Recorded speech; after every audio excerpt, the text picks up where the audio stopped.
Have you ever been in the situation where you've had a great trade idea, you've entered into it, but then you've talked yourself out of it and the trade's gone on to hit your target? Well, that's what we're going to talk about today, about having the confidence to take your trades to the target. Holding your trades to the target is almost vital for your career. So to demonstrate this, we're going to go to the whiteboard. All right, so come with me. I quite like drawing on the whiteboard because I think it makes things really clear. Let me just spin the camera around. Okay, so I've started a diagram for us. So what we've got here is price on the side, T up here is our target, E is our entry point, and S is our stop. So we've got four scenarios here. The first one, the market goes straight from the entry point to the target. The second one, from the entry point to the stop. The third one, it goes below the entry point and then bids. And the fourth one goes above, it fails and goes to the stop.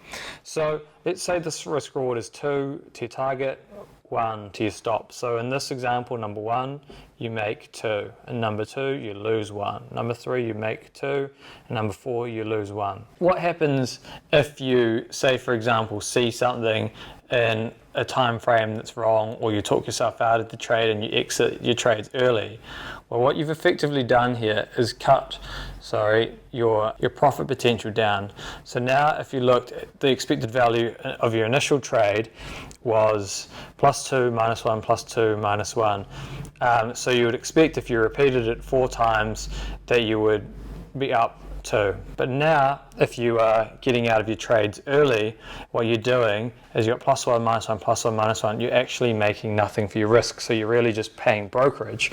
So this is the reason behind why it's bad to cut your trades early, and if you've got a trade idea, you need to have the confidence to hold it. Hey, so we're going to head upstairs to talk to Mal, who's going to take us through what makes him lose confidence in a trade. All right, hey everybody, so this is Mal.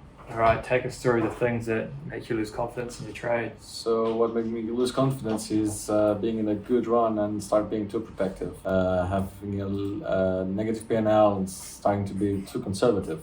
Get stopped out of my best first entry, and then I have to take another one, but it's not that good as the first one. You see a trade coming back to you where you didn't think the market should come, but the trade is not invalidated yet. Mm-hmm. So yeah, that would all do the same to me. Now, before we go on to talk about dealing with the lack of confidence, go check out elitetraderworkshop.com. This gives you a free workshop and gives you a taste of what Axia has to offer in terms of training.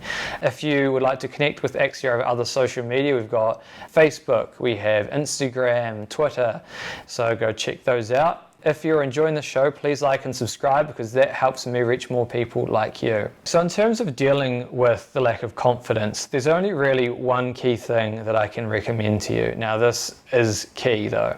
So what I call this is distilling information into a trade. So you can have an idea, but you need to distill it into a trade. So that means defining your entry. It means defining your stop. It means defining your target. It means defining how much size you want to put on. It means having an expectation for the trade so you can tell if this trade's doing what you want. At the end of all of that, you know those things, you execute. If you're having trouble with your confidence, write these things down to hold yourself accountable.